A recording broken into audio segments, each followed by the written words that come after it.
Merci aux frères et sœurs qui nous ont conduits dans la louange de son nom.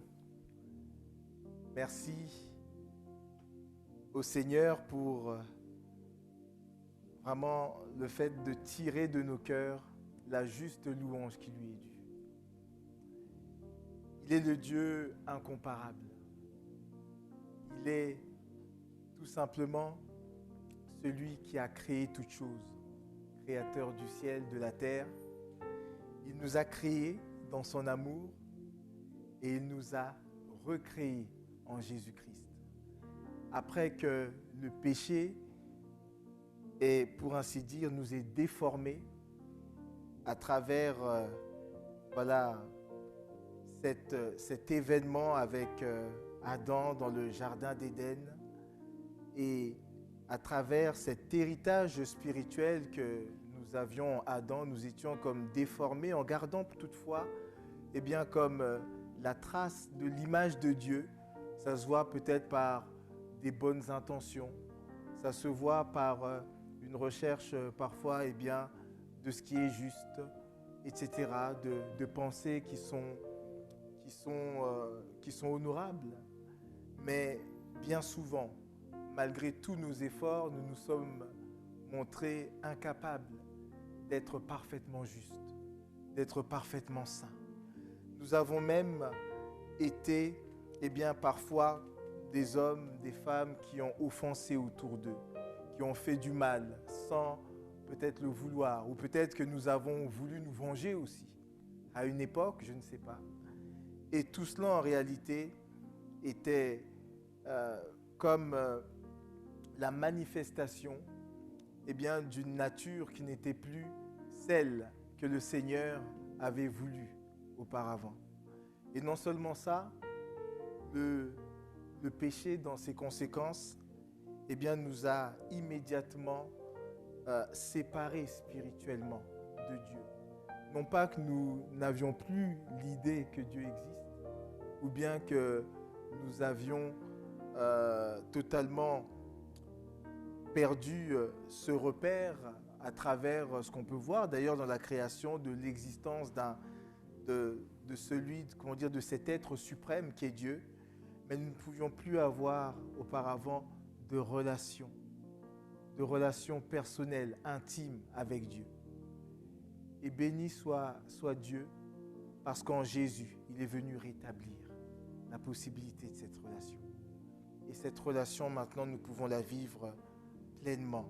Et elle ne fera qu'aller croissante dans les années à venir et dans l'éternité. Amen. Ce sera, comme la Bible dit, nous le connaîtrons comme nous avons été connus. Nous allons connaître Dieu parfaitement. Un jour, c'est une promesse que Dieu nous fait, nous le verrons face à face. Imaginez-vous, voir le Créateur de l'univers. Moi, j'ai presque envie de dire, j'ai l'impression que je passerai l'éternité de le contempler comme ça. Bon, peut-être qu'on sera plusieurs comme ça, je serai waouh. Enfin, voilà. Ce matin, j'ai une nouvelle fois la joie de partager avec vous la parole de Dieu. Et je prie toujours au fond de mon cœur que le Seigneur me fortifie, m'accorde la grâce de parler de sa part, et puis qu'il nous donne à tous d'être vraiment édifiés, de recevoir la parole, non pas comme une parole d'homme, mais comme la parole du Dieu vivant. Parce que la parole des hommes, la parole d'un homme ne change rien en réalité à nos vies. En tout cas, très peu. Alors que la parole de Dieu, parce que l'Esprit de Dieu la vivifie, parce qu'elle est garantie depuis le ciel, pour celui qui se confie en la parole de Dieu, tout peut être différent, tout peut prendre une autre tournure, à commencer par justement ce que le Seigneur veut faire en nous. Tout peut changer lorsque nous vivons au-dedans de nous toutes sortes de tourments. Alors on va lire ensemble la parole dans l'évangile de Jean. C'est un verset que j'avais mentionné dernièrement, et puis on va lire encore dans 1 Jean d'autres passages. On va commencer par Jean chapitre 16, le verset le verset 33. Jean chapitre 16, verset 33. Et voici ce que Jésus nous dit dans ce verset. Il nous dit, je vous ai dit ces choses. Il a annoncé plusieurs choses à ses disciples. Je vous ai dit ces choses afin que vous ayez la paix en moi. Vous aurez des tribulations dans le monde, mais prenez courage, j'ai vaincu le monde. Cette déclaration du Seigneur, quelque temps avant qu'il ne passe par la croix, qu'il ne vive la crucifixion et ne soit pour un temps retiré aux disciples, avant tout à nouveau de se manifester à eux, ces paroles sont des paroles qui sont tellement importantes et précieuses parce qu'elles nous montrent en fait que Jésus savait par avance tout ce par quoi nous, en tant qu'enfants de Dieu, en tant que ses disciples, eh bien nous allions passer, tout ce par quoi nous allions passer, tout ce à quoi nous allions être confrontés. Jésus ne nous a pas caché que le fait de marcher à sa suite, de le suivre, eh bien, c'est un chemin qui est tout sauf un chemin facile. C'est un chemin qui va nous amener à vivre parfois dans l'incompréhension de ceux et celles qui nous entourent. Mais pas seulement dans l'incompréhension aussi du monde. Parce que la Bible nous dit qu'en suivant Jésus, on peut le résumer ainsi, nous allons dans le sens contraire de l'esprit du monde. Le monde a un esprit qui l'anime en quelque sorte. Quand nous parlons du monde, comprenons bien, on est en train de parler de la mentalité qui existe dans ce monde entier. Cette mentalité où l'homme cherche à s'élever aux dépens de Dieu, c'est-à-dire l'homme cherche à affirmer son moi par ses réalisations, par ses prétentions, et l'homme cherche finalement à s'affranchir de Dieu. Ce qu'on voit, si vous me permettez de revenir un petit peu en arrière, dans le jardin d'Éden, à l'origine de cette chute de l'humanité, eh bien, il y a cette tentation du diable sous la forme d'un serpent qui vient, après avoir tenté Ève, eh bien, il viendra plutôt dire ces paroles. Si vous mangez de ce fruit, je vais le paraphraser ainsi, eh bien, non, vous ne mourrez pas, mais vous serez comme Dieu en réalité. Vous serez comme Dieu. Il faisait sous-entendre que si Dieu ne voulait pas qu'ils mangent du fruit de l'arbre de la connaissance du bien et du mal, eh bien, c'est parce que Dieu voulait les priver d'être finalement comme Dieu. Et là, frères et sœurs, il y a vraiment quelque chose d'important. Je crois que c'est vraiment la clé pour comprendre en quoi l'homme a chuté et en quoi nous sommes dans un monde qui est finalement un monde qui ressemble pour certains à un mini-enfer. C'est-à-dire que l'homme, à travers Adam et Ève, ont cru au mensonge du diable que Dieu finalement ne voulait pas pleinement qu'ils soient, je dirais, épanouis et heureux, et il voulait les priver d'accéder eh bien, à ce qui, pour eux, était la position la plus grande, la plus ultime, celle d'être comme Dieu. Et ils ont voulu être comme Dieu par leurs propres moyens, par leurs propres, je dirais, en saisissant l'occasion qui leur était donnée. Et être comme Dieu, j'aimerais vraiment que nous puissions le comprendre. Ça veut dire en réalité décider soi-même de ce qui est le bien et de ce qui est le mal.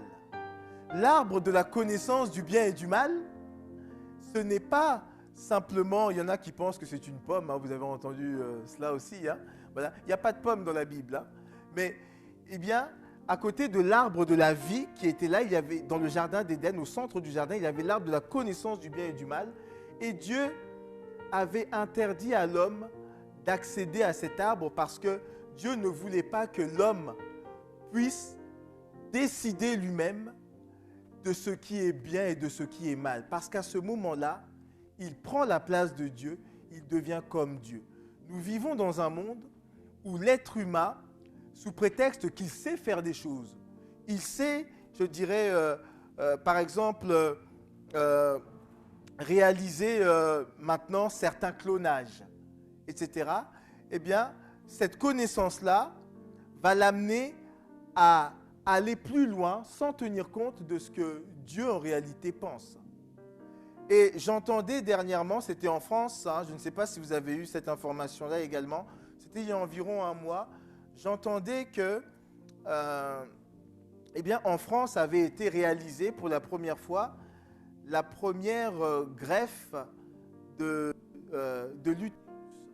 Voilà, pour quelqu'un qui était né sans utérus.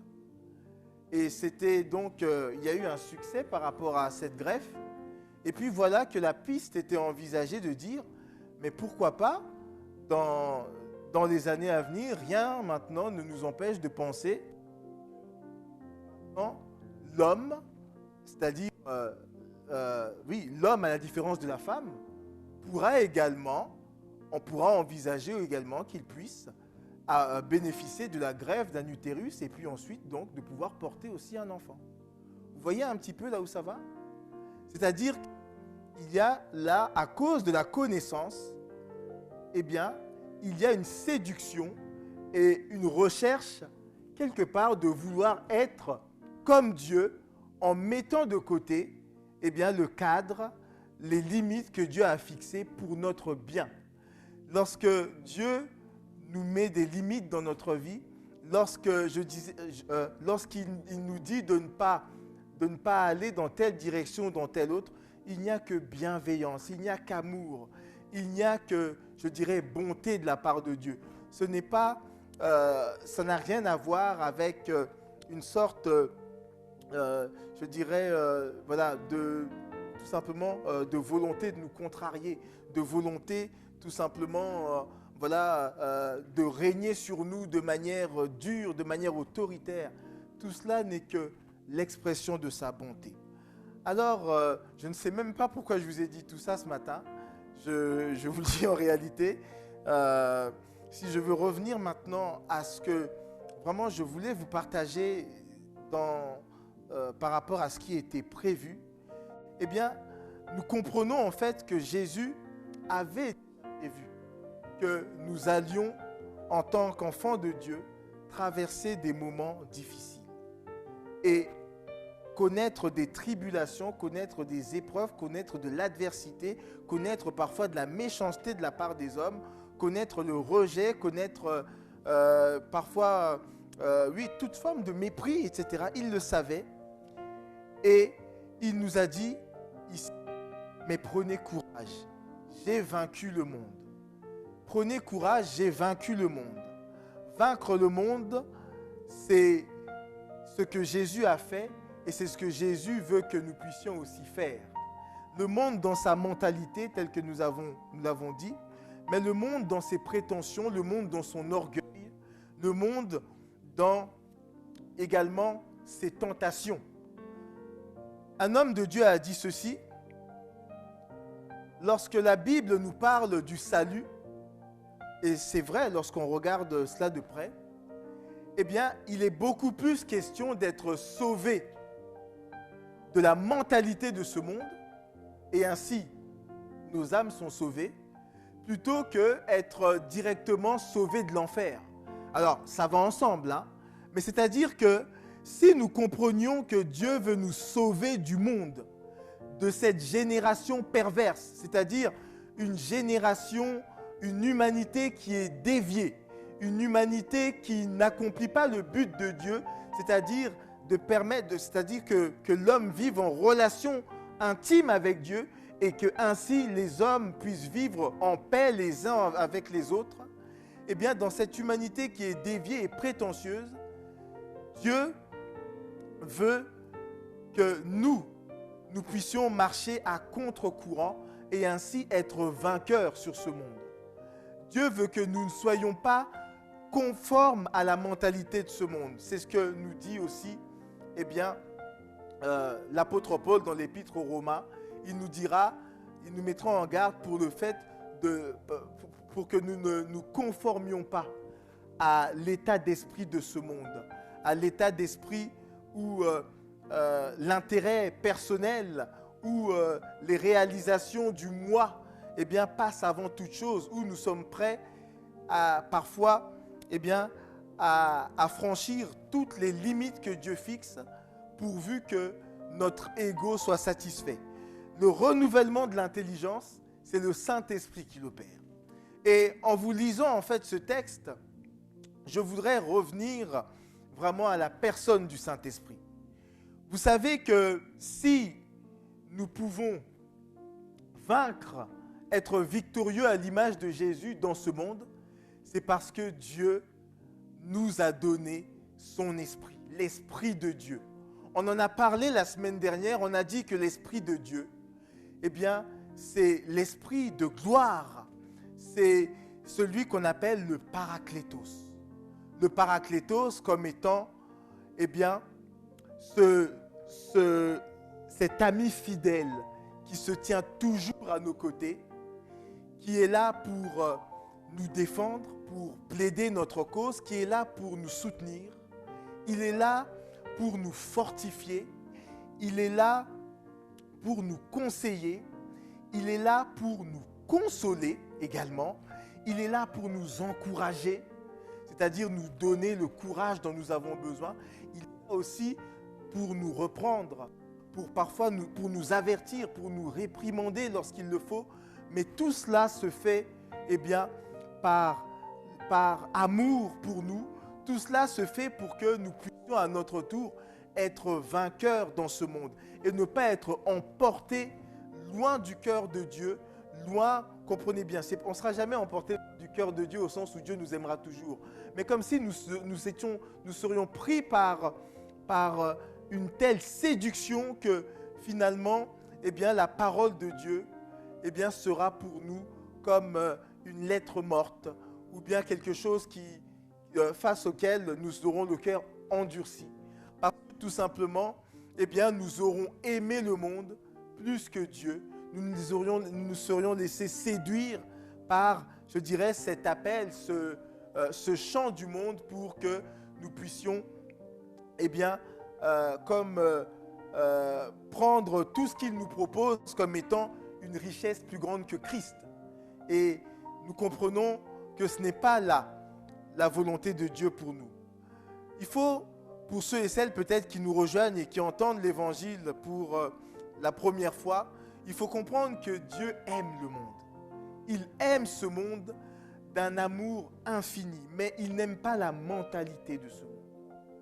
Il sait que celui d'ailleurs qui règne dans ce monde, au sens celui qui est comme qui dans l'invisible donne une sorte d'impulsion spirituelle dans ce monde pour l'amener toujours à dresser le poing contre Dieu ou bien à mépriser Dieu, à se fermer à Dieu. Celui-là, c'est le diable. La Bible nous dit dans 1 Jean chapitre 5, verset 20, une parole que je lis avec vous dans 1 Jean chapitre 5. Oui.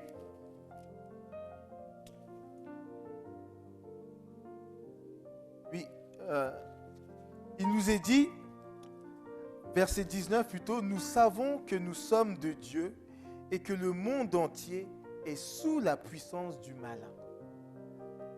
L'apôtre Jean dit cela. Nous savons que nous sommes de Dieu et que le monde entier est sous la puissance du malin. C'est-à-dire qu'il faut pour nous avoir les yeux spirituels ouverts, être clair sur le fait que le monde dans lequel nous vivons est un monde qui a des attraits séduisants. Personne d'entre nous ne dira le contraire. Il ne s'agit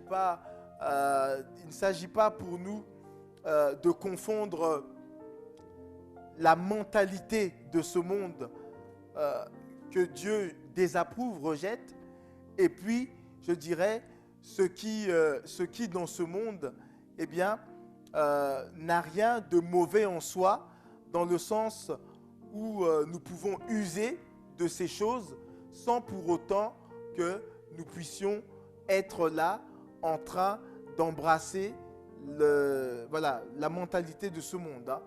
Il y a beaucoup de choses dans ce sens qu'on pourrait mentionner, mais je crois que ça peut être assez clair pour vous sans qu'on puisse entrer dans les détails. Mais ici, l'apôtre Jean donc, nous dit que le monde entier est sous la puissance du malin. Et d'un autre côté, nous avons lu donc que nous devons prendre courage parce que nous aurons des tribulations et que en prenant courage, eh bien, nous allons, par la grâce de Dieu, eh bien, être capables de faire face à l'adversité et à l'œuvre du diable contre ceux et celles qui veulent s'attacher à servir Dieu. Parce qu'une chose est claire, frères et sœurs, c'est que nous ne serions pas, et aucun d'entre nous ne serait, persécuté d'une certaine manière, ou en tout cas n'aurait la même intensité dans les combats qu'il mène dans sa vie, s'il n'était pas à Christ. Lorsque nous sommes à Christ, eh bien, nous avons un adversaire, qui est d'ailleurs l'adversaire de tous les hommes, c'est-à-dire le diable, mais un adversaire qui nous prend particulièrement, eh bien, qui nous considère justement comme étant des personnes qui doivent rejeter, renier Dieu et qui, pour ainsi dire, va déployer toute son énergie à éloigner notre cœur de Dieu. Et la manière dont il va chercher à le faire, c'est notamment à travers la souffrance. Les souffrances que les uns et les autres nous pouvons connaître. La question de la souffrance est une question qui est là depuis l'origine de l'humanité. Parce qu'avec le péché est entrée également toute forme de souffrance. Mais en réalité, nous voyons dans la Bible, et le livre de Job en est un parfait exemple, que le diable a pris le pari que si l'homme souffre, si l'homme est exposé à des difficultés les plus extrêmes, alors l'homme va pouvoir là, en tout cas, il prend le pari que l'homme va alors rejeter Dieu et en réalité lui tourner totalement le dos, parce que dans la logique de ce monde, eh bien, on ne peut pas souffrir si Dieu ne peut pas permettre que ses enfants, ses créatures, eh bien, puissent souffrir et souffrir parfois des choses qui sont extrêmement dures, extrêmement terribles. Et le diable, chaque fois qu'il y a une épreuve, chaque fois qu'il y a une tentation, chaque fois qu'il y a une forme de souffrance, une souffrance physique à travers la maladie, une souffrance émotionnelle à travers une trahison, le rejet, à travers peut-être une parole blessante. Chaque fois qu'il y a un mal qui est fait vis-à-vis de nous, eh bien le diable va se servir de cela pour montrer, pour quelque part nous tenir un discours en vue de nous éloigner de Dieu. Et ce discours peut être très fort à mesure que les épreuves se suivent et se succèdent. Il va nous dire, mais est-ce que vraiment Dieu t'aime? S'il t'aimait, est-ce qu'il allait vraiment permettre que tu traverses ça, que tu souffres comme ça, tu sois comme un chien mort parfois, ou tu sois comme, cette personne qui ne fait rien d'autre que de connaître difficulté après difficulté, épreuve après épreuve. Tu as été malade dans tel domaine, à peine tu es guéri, quelque temps se passe et tu as encore cette épreuve-ci. Est-ce que ça n'en est pas assez? Est-ce que vraiment Dieu fait cas de ta vie? Et puis, à peine, peut-être là, tu recherchais, tu as trouvé du travail. Et là, eh bien, ton contrat que tu attendais être prolongé, eh bien, ne va pas se prolonger et tu rentres encore dans une période peut-être d'incertitude. Est-ce que là, Dieu t'aime? Si Dieu t'aimait, est-ce que vraiment il allait permettre que tu traverses comme ça ces périodes d'incertitude? Évidemment, on sait que par rapport au travail en particulier, c'est une difficulté pour ceux et celles qui en cherchent. Maintenant, ce n'est pas une épreuve qui est propre aux chrétiens, vous le comprenez. Mais comprenons de manière plus globale que l'œuvre du diable va toujours consister à prendre le prétexte des choses qui nous font souffrir et il va prendre le pari. Il va dire, tu vois, avec ça, avec cette maladie, avec, avec cet accident, avec telle chose qui est arrivée, eh bien voilà, il va renier Dieu. Il va enfin pouvoir renier Dieu. Et Job a été vainqueur sur le diable, vainqueur sur le monde, nous pouvons le dire comme ça. Pourquoi? Parce que malgré tout ce qu'il a vécu, Job, vous le savez, il a perdu ses biens, tous ses biens. Un homme, pourtant, je dirais, voilà, qui était distingué devant Dieu parce qu'il marchait vraiment de manière à honorer Dieu. Il était intègre devant Dieu, il priait pour ses enfants, je crois même qu'il priait voilà, pour ceux et celles qui étaient autour de lui. Et malgré l'intégrité de cet homme, cela n'a pas empêché qu'il vive eh bien, ces épreuves incompréhensibles. Pourquoi est-ce que Dieu a permis la perte de toutes ces richesses, tous ces biens matériels? Et puis non seulement ça, voilà que ces enfants vont mourir. Ces enfants vont mourir et ça se fait là brusquement. Il apprend la nouvelle comme ça, vraiment de manière inattendue. C'est quelque chose qui, je dirais, a dû vraiment profondément le bouleverser, vraiment le mettre comme dans un état de choc. Et puis, non seulement ça, et lui-même maintenant, il connaît l'épreuve dans sa santé. Il connaît, voilà, il est frappé de cet ulcère malin et il est là vraiment comme, oui, il est sur le point de mourir en réalité. Et là, le diable n'attend qu'une chose et il fait entendre sa voix à travers son entourage, à travers voilà, celle qui devrait pourtant le soutenir à ce moment-là. Il dit, comment dire, le diable voudrait qu'il maudisse Dieu et qu'il meure enfin, qu'il voilà, Dieu, ça ne valait pas la peine de croire en toi. À quoi ça sert?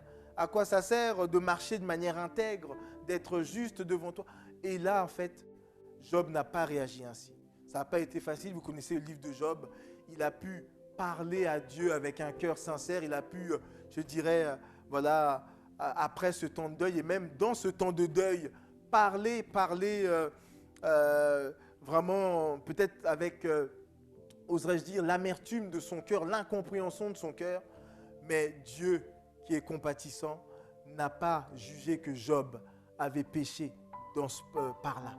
Et un jour, vraiment peut-être dans le détail, on reviendra sur le livre de Job parce qu'il y a tellement de choses importantes pour nous à apprendre. Mais Job a été vainqueur sur ce monde par la réaction qu'il a eue, par l'attitude qu'il a eue, parce que tout dans ce monde voudra nous pousser à rejeter Dieu dès l'instant que nous traversons des souffrances. Et vous entendez vous-même quand vous parlez souvent à des personnes qui justement ne connaissent pas Dieu ou qui lui ont fermé la porte, chaque fois, comme pour avancer le fait qu'ils ne croient pas en Dieu, eh bien ils diront, si Dieu existait, pourquoi est-ce que je me suis retrouvé dans telle situation? Pourquoi il n'a rien fait pour moi lorsque je traversais ce moment difficile? Pourquoi mon grand-père est décédé de telle manière? Pourquoi une personne alcoolique a percuté ma sœur? Pourquoi telle ou telle chose? Si Dieu existait. Voilà ce genre justement de raisonnement qui s'entend. mais qui n'est pas conforme à la vérité. Et ce que nous voyons également, c'est que Dieu, là, pour ce qui nous concerne en tant qu'enfants de Dieu, en tant que chrétiens, eh bien, il a permis que le Saint-Esprit vienne vraiment habiter au-dedans de nous, non seulement pour que nous soyons, je dirais, toujours connectés à Dieu dans cette communion avec notre Dieu, notre Père, et que nous puissions être fortifiés, encouragés par lui. Mais justement, le Saint-Esprit est venu pour que, en nous donnant d'avoir l'intelligence renouvelée, d'avoir une compréhension qui est autre de ce que nous vivons, de ce par quoi nous passons, eh bien, nous puissions prendre les bonnes décisions et ne pas nous éloigner de Dieu. Nous puissions au contraire triompher du monde, triompher du malin. La Bible nous dit dans 1 Jean chapitre 2, à partir du verset 12, je vous le lis, l'apôtre Jean nous dit ceci: « Je vous écris, petits enfants, parce que vos péchés vous sont pardonnés à cause de son nom. Je vous écris, Père, parce que vous avez connu celui qui est dès le commencement. Je vous écris, jeunes gens, parce que vous avez vaincu le malin. Je vous écris, petits enfants, parce que vous avez connu le Père.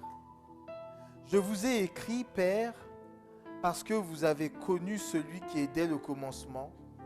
Je vous ai écrit, jeunes gens, parce que vous êtes forts et que la parole de Dieu demeure en vous et que vous avez vaincu le malin. » Il dit ici, ensuite, « N'aimez point le monde, ni les choses qui sont dans le monde, si quelqu'un aime le monde, sa mentalité, son état d'esprit, l'amour du Père n'est point en lui. Car tout ce qui est dans le monde, la convoitise de la chair, vous savez, aujourd'hui, plus de limites. Un homme ou une femme mariée n'aura aucun problème dans le monde, eh bien, à engager, même à aller, à entrer dans une relation peut-être avec une autre personne qui est mariée. L'adultère est devenu banal. Dans ce monde, j'ai presque envie de dire, dans nos sociétés, c'est devenu une banalité, c'est devenu la norme. Aujourd'hui même, alors que, en tant qu'enfants de Dieu, nous cherchons, nous savons que notre corps est le temple du Saint-Esprit, parce que l'Esprit de Dieu habite en nous, et nous voulons honorer Dieu dans notre corps. Et que même, vous voyez, pour celui ou celle qui a entendu la parole de Dieu attend avant de ne peut-être de commettre avant d'aller dans une vie d'impudicité, une vie de débauche, une vie, etc. Eh bien, cette personne-là qui a entendu la parole de Dieu avant, eh bien, elle se garde. Elle se garde pour Dieu, c'est-à-dire pour honorer Dieu dans son corps, et puis peut-être pour honorer son mari ou bien son épouse, en disant je voudrais donner à mon mari, à mon épouse, ce que j'estime être le meilleur dans la relation conjugale, d'intimité que nous aurons dans le cadre du mariage. Et là, il y a une dimension de foi de quelqu'un qui se garde dans la vision de se donner à l'homme ou à la femme, qu'il ne connaît peut-être pas encore, mais de dire, je voudrais donner le meilleur de ce que je suis dans ce sens-là, à mon mari, à mon épouse. Et voilà. Et j'aimerais même dire simplement que cet état d'esprit, eh bien, c'est l'état d'esprit de quelqu'un non seulement qui a foi en Dieu, mais quelqu'un qui justement marche avec un amour qui est vrai devant Dieu, un amour qui consiste, eh bien, à donner, eh bien, à celui qu'on aime ce que nous estimons avoir de la valeur pour nous. Vous voyez? Et j'aimerais simplement aussi, pour équilibrer les choses, non pas dire que si nous avons, comment dire, si nous n'avons pas euh, vécu de cette manière-là avant de connaître le Seigneur, il est certain aujourd'hui que Jésus, lorsque nous venons à lui en pardonnant nos péchés, il nous donne, je vais employer ce mot, une nouvelle virginité sur le plan spirituel. Mais c'est pour que nous puissions maintenant marcher de manière à glorifier Dieu. Voilà. Maintenant, lorsqu'on voit que l'adultère est devenu banal, la convoitise de la chair, lorsqu'on voit que ces choses sont, pour ainsi dire, entrées dans notre monde, je suis désolé de le dire comme ça, mais je voyais déjà il y a une quinzaine d'années, alors aujourd'hui, ça a dû encore aller plus loin, mais je voyais une émission qui m'avait choqué en ce temps-là. Aujourd'hui, ça me choque toujours, mais malheureusement, je sais que c'est banal. C'était un couple d'entrepreneurs ils montraient donc voilà toute leur richesse qui était là, vraiment très très visible, très criante, et ils montraient comment ils avaient réussi à gagner à profiter d'Internet pour vraiment réussir dans la vie, quoi. Et en fait, leur business, en quelque sorte, c'était quoi? Ils avaient créé un site Internet pour donner des alibis, des prétextes aux hommes ou aux femmes qui voulaient, qui voulaient s'éloigner un temps de leur mari pour aller commettre adultère. Voilà. Ils voulaient justement donner ce prétexte-là. Et ça marchait. Ils écrivaient un courrier comme une convocation professionnelle pour un week-end, pour ceci ou pour cela. Et on voyait à ce moment-là, eh bien, que, en tout cas, leur site internet était visité de manière incroyable parce que c'était devenu banal. Aujourd'hui, il y a des choses honteuses qui se disent, qui se font. La mentalité du monde, c'est incroyable. La convoitise de la chair, la convoitise des yeux tout simplement, l'orgueil de la vie, c'est-à-dire des choses qui finalement, ne sont pas utiles, mais qu'on désire. On désire simplement parce que voilà, on a l'impression que ça va remplir notre vie, ça va amener à mieux. Voilà, toutes ces choses-là, l'apôtre Jean nous dit, car tout ce qui est dans le monde, la convoitise de la chair, la convoitise des yeux et l'orgueil de la vie, ne vient point du Père, mais vient du monde. Et le monde passe, et sa convoitise aussi. Mais celui qui fait la volonté de Dieu demeure éternellement. Alors, qu'est-ce qu'il nous faut comprendre? Il nous faut comprendre que le fait de marcher avec Jésus, eh bien, ça nous amène à nous séparer de l'esprit du monde, de la mentalité du monde. Mais ça nous amène aussi à connaître tribulation, à connaître rejet, à connaître toutes ces formes d'incompréhension. Ça nous place dans la position d'être ennemis du diable. Parce que le diable nous hait. Pourquoi le diable nous hait? Parce que le diable est celui qui voudrait que nous puissions toujours vivre et marcher conformément à l'esprit de ce monde dont il est à l'origine.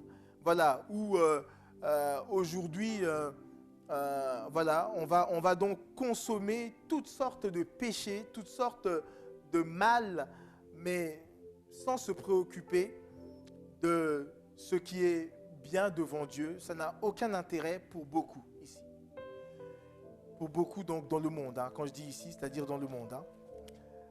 Frères et sœurs, il nous est dit dans la parole de Dieu, nous l'avons aussi évoqué dernièrement, que la victoire qui triomphe du monde, c'est notre foi.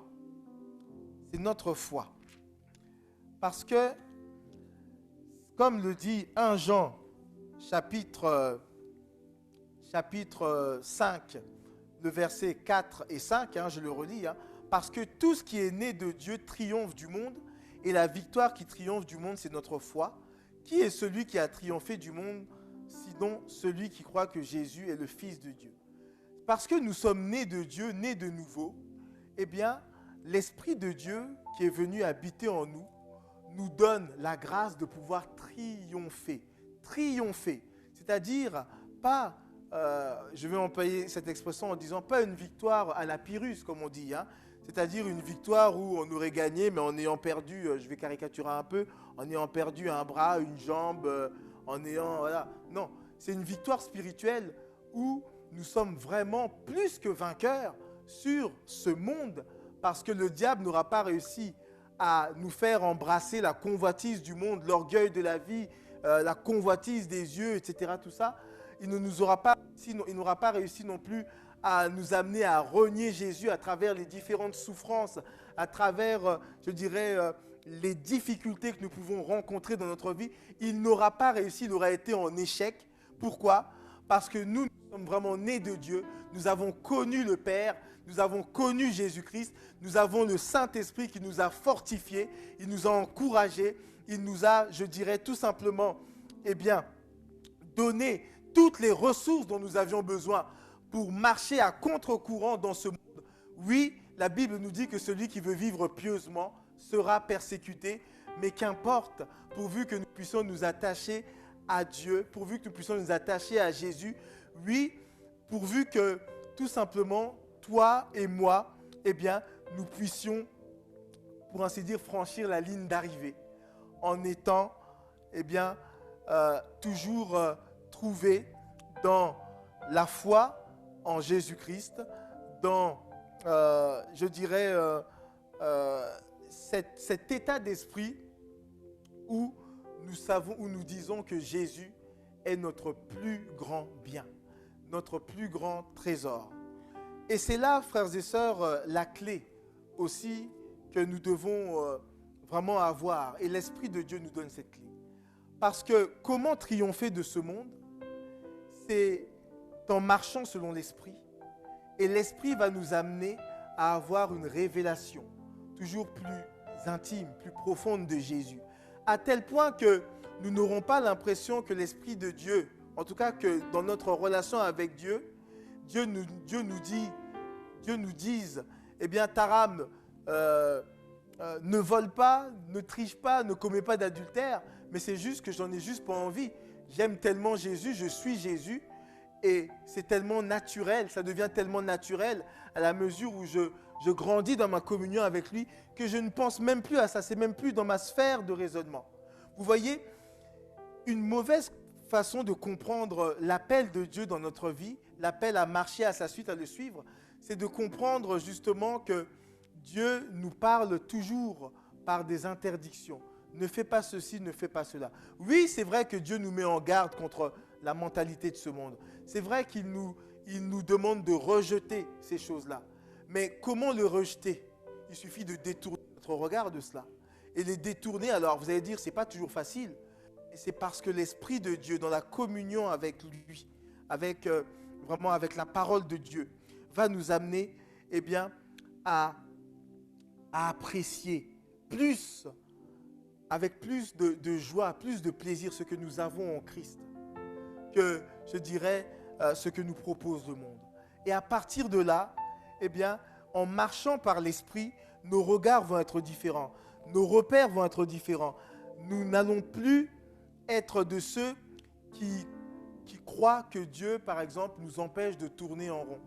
Moi, je me souviens que quand je faisais pendant longtemps des réunions de jeunes, les jeunes comprenaient, et moi aussi je l'ai été pendant un temps, comprenaient que Dieu était celui qui était toujours là en train de casser l'ambiance, quoi. Voilà, il était toujours là en train de dire tu ne dois pas faire ci, tu ne dois pas faire ça, etc. C'est le casseur d'ambiance, quoi. Voilà, donc suivre Jésus, suivre Dieu, c'était, voilà quoi, c'est le devoir pénible, mais franchement, il nous empêche de goûter à tant et tant de bonnes choses. Si seulement je n'étais pas chrétien, ou si seulement voilà. Et c'est là l'erreur, d'après moi. C'est vraiment une erreur. Pourquoi ? Parce qu'on ne comprend pas que ce que Jésus nous propose, c'est tellement plus. C'est tellement plus. Et plus, en fait, nous goûtons à sa présence, plus nous nous attachons à le connaître, à connaître sa parole, plus nous allons, je dirais, voilà, nous allons expérimenter que ce sont des délices incroyables que nous avons en Jésus-Christ. Fais de l'Éternel tes délices.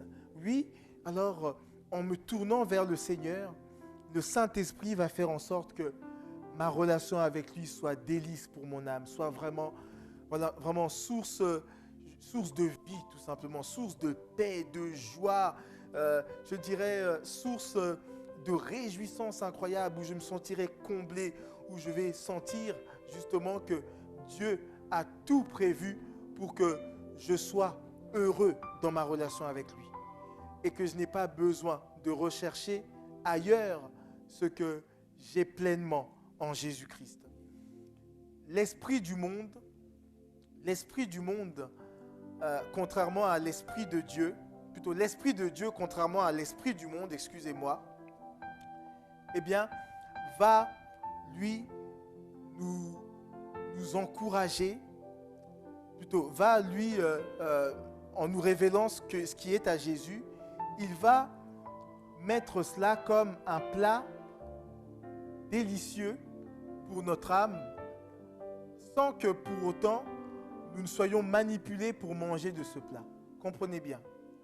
C'est-à-dire que ce qui caractérise le monde, c'est le mensonge et c'est la manipulation. Vous verrez, et nous allons dans une époque, nous irons toujours dans un monde où il y aura de plus en plus de manipulation. Ça, je le dis sur la base de la parole de Dieu. Il y aura de plus en plus de mensonges et de manipulations. Et pour vous amener à faire telle ou telle chose, eh bien, le monde va user de manipulation. Le monde va user, quand je dis le monde, vous comprenez, c'est-à-dire, voilà, tout ce qui finalement anime la pensée qui n'a rien à voir avec Dieu, eh bien, tout cela va user de manipulation pour que toi et moi, eh bien, nous puissions comme obéir à sa doctrine. Obéir. Tout à l'heure, je parlais de l'adultère, mais aujourd'hui, on va dire, mais tout le monde le fait, mais c'est rien. Voilà, tricher, mais tout le monde le fait, mais c'est rien.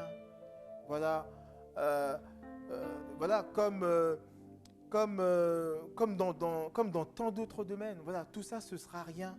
Ce sera rien, exactement. Comme le diable cherche à nous le faire, je dirais, comme ingurgiter. Hein? Il cherche à nous faire entrer ça de gré ou de force. Mais l'Esprit de Dieu, lui, eh bien, il va nous révéler ce qui est de Christ et nous dire, fais-moi confiance, c'est bon pour toi. Et si, dans la foi, eh bien, je reçois la parole de Dieu, je reçois ce que le Saint-Esprit me montre comme étant un don de Dieu, une grâce de Dieu, eh bien, ça va être pour moi une bénédiction. Ça va être quelque chose qui va être profitable à mon âme et qui va accroître, eh bien, la vie au-dedans de moi. Parce que Dieu est celui qui veut nous donner la vie en abondance. J'aimerais vous dire, frères et sœurs, que lorsque il est dit, petits enfants, vous avez vaincu le monde, vous avez vaincu le malin, et donc le monde, hein, puisque il est dit, n'aimez pas le monde, la convoitise du monde. Eh bien, non seulement l'apôtre Jean, en écrivant ça, il le dit comme étant, il le dit comme une affirmation, mais il le dit comme une affirmation parce que pour lui, c'est une réalité qui est celle de tous ceux et celles qui sont nés de Dieu. Nés de nouveau, nés de Dieu, nous sommes rendus capables, toi et moi, nous sommes rendus capables vraiment d'être vainqueurs. Et c'est par l'Esprit de Dieu, par la parole de Dieu, que tu vas pouvoir être pleinement vainqueur. Et c'est pour ça que toi et moi, eh bien, nous avons besoin que l'Esprit de Dieu plonge encore davantage nos racines en Jésus-Christ. Nous avons besoin de développer une communion plus grande avec Dieu à travers sa parole et le Saint-Esprit va nous aider par rapport à cela. Nous avons besoin, eh bien, d'être fortifiés par le Saint-Esprit qui aussi intercède pour nous. Nous avons besoin que le Saint-Esprit nous apprenne à prier pour que nous sachions résister à la tentation. Nous avons besoin que le Saint-Esprit, tout simplement, puisse avoir tous les droits dans notre cœur, tous les droits au-dedans de nous. Et vous savez, le Saint-Esprit, comme je disais tout à l'heure, le Saint-Esprit ne nous manipule pas. Donc, même s'il habite au-dedans de nous, il nous demande le droit d'étendre son règne au-dedans de nous. Il nous demande le droit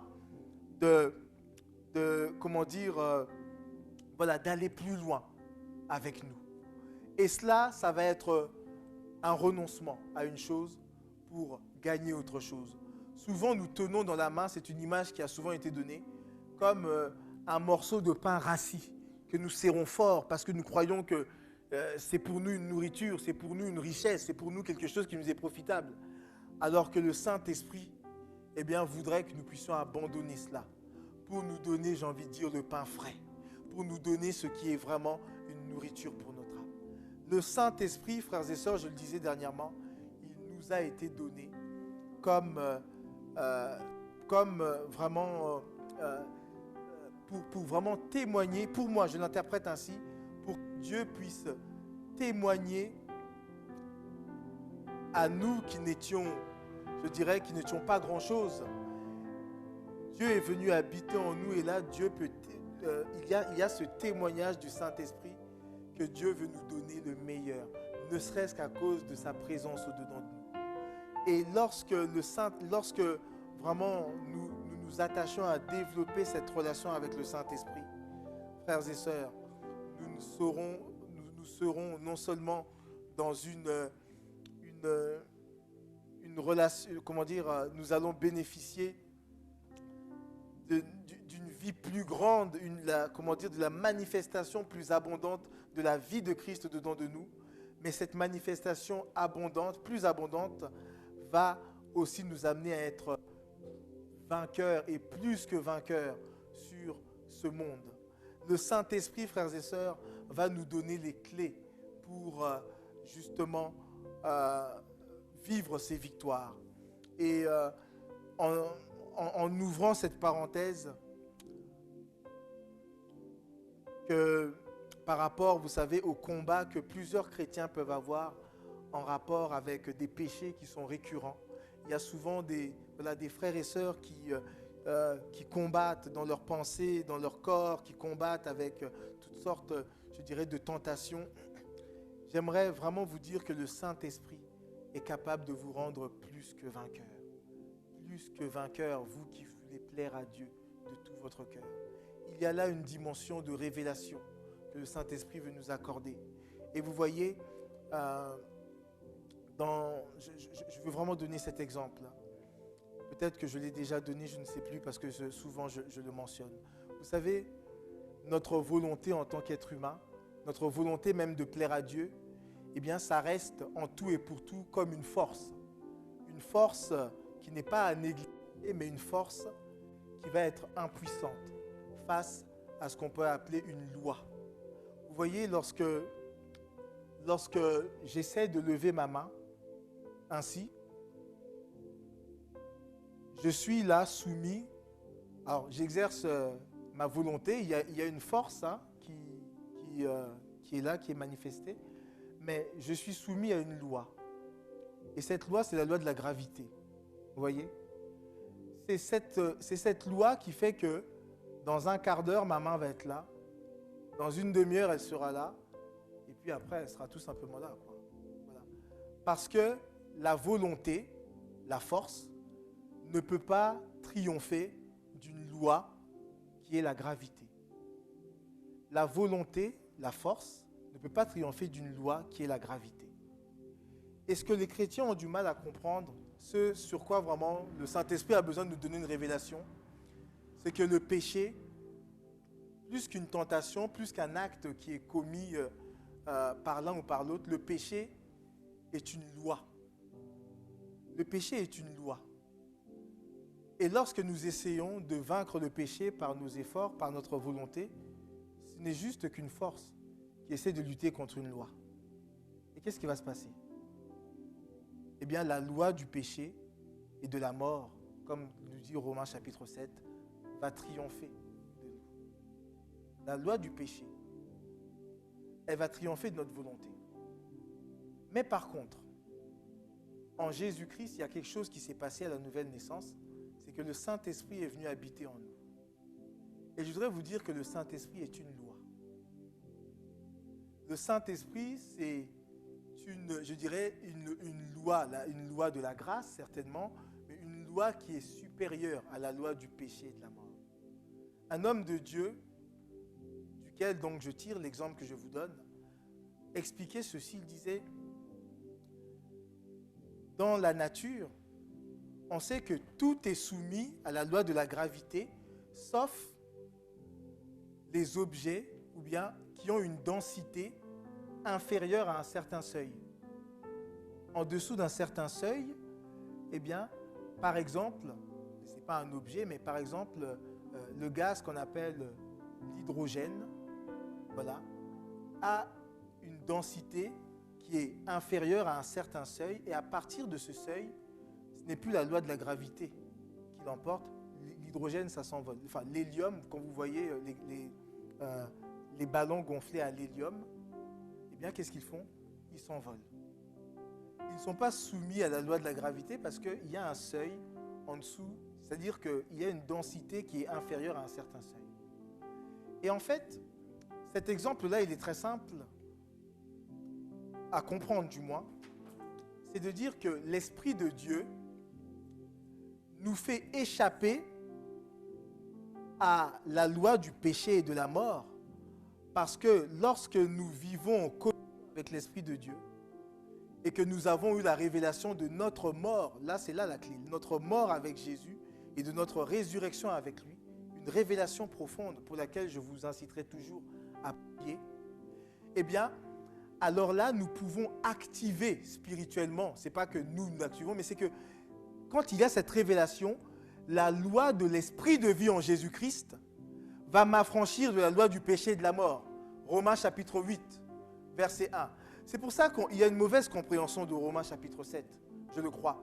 On a l'impression que l'apôtre Paul nous parle en tant que chrétien. Bon, ben voilà, j'y peux rien, hein, je veux faire le bien, le mal est attaché à moi et c'est toujours défait. Mais non, en réalité, oui, il disait ce qui était avant, mais il dit grâce soit rendue à Dieu, Romains chapitre 8, verset 1. Il n'y a plus de condamnation pour ceux qui sont en Jésus-Christ. Il dit, donc il n'y a plus de fatalité. Parce que maintenant, la loi de l'esprit de vie en Jésus-Christ m'a affranchi de la loi du péché et de la mort.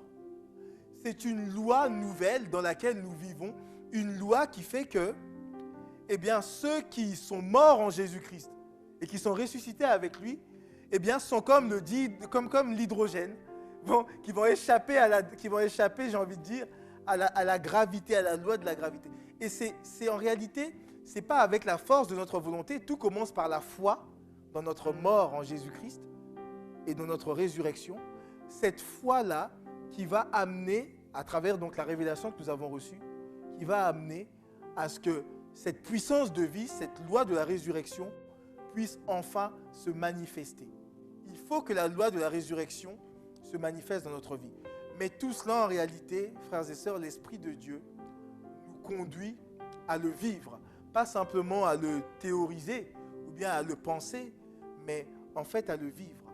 Et je bénis Dieu de ce que l'Esprit de Dieu est le missionnaire de Dieu venu dans notre vie pour accomplir une œuvre extraordinaire. Nous amener, nous conduire dans la vie abondante en Jésus-Christ, nous affranchir de la loi du péché et de la mort, nous rendre vainqueurs sur le diable, en réalité nous rendre plus que vainqueurs. Et malgré les tribulations, même s'il est dit nous aurons des tribulations, eh bien nous pouvons être sûrs. Jésus a dit prenez courage. Prenez courage. Ça veut dire ayez confiance dans le mot courage, tarseo qui est employé là. Ayez confiance. Prenez courage. Ça peut aussi dire rassurez-vous. Rassurez-vous. Voilà. Rassurez-vous. J'ai vaincu le monde. Et comme nous marchons à la suite de Jésus, si lui a vaincu par l'Esprit de Dieu, parce que Jésus marchait par la loi de l'Esprit de vie en Jésus-Christ, eh bien nous aussi nous allons être rendus capables de marcher en étant plus que vainqueurs par la loi de l'Esprit de vie en Jésus-Christ, qui fait que comme nous allons marcher à contre-courant de la mentalité du monde, en aimant le monde mais en n'étant pas dans le péché, en n'étant pas dans tout ce qui déplaît à Dieu. Nous allons être dépendants de Dieu. nous allons pouvoir vivre en honorant Dieu. Nous allons pouvoir développer cette communion intime avec le Seigneur. Et tout cela va amener des fleuves d'eau vive, des fleuves d'abondantes eaux vives dans nos vies. Et nous allons vivre comme Jésus, une vie dans la victoire vis-à-vis de ce monde, la victoire sur le diable. Et nous pourrons alors simplement nous réjouir, bénir Dieu au moment où nous terminerons notre course sur cette terre, parce que nous aurons expérimenté que oui, le Seigneur, par le Saint-Esprit, a été capable de nous donner toutes les forces dont nous avons besoin. Nous avions besoin, toutes les ressources dont nous avons besoin pour être vainqueurs, plus que vainqueurs, et pour être couronnés avec lui. Voilà, au moment où le Seigneur voudra nous en donner la récompense. Alors, voilà ce que j'ai voulu vous partager ce matin. Je suis parti d'un peu loin parce que je vous ai parlé du Jardin d'Éden, tout cela. Mais je voudrais vraiment que nous puissions simplement bénir Dieu ensemble de ce que l'Esprit de Dieu qui est en nous, est l'Esprit qui nous conduit à la victoire sur ce monde, à la victoire comme Jésus sur ce monde et sur le diable, et que nous pouvons être rassurés parce que c'est le Seigneur qui va faire cette œuvre en nous. Il a commencé une œuvre dedans nous. Il a commencé une œuvre et nous dit simplement de nous garder de la séduction du monde. N'aimons pas le monde. N'aimons pas le monde. Aimons les habitants de ce monde. Aimons nos amis. Mais n'aimons pas la mentalité qui nous pousse au péché, qui nous pousse à nous éloigner de Dieu, qui nous pousse à nous révolter contre Dieu, qui nous pousse à vivre dans la convoitise, dans la vanité, dans toutes sortes de futilités, etc. Et soyons vainqueurs sur tout cela par la grâce de Dieu.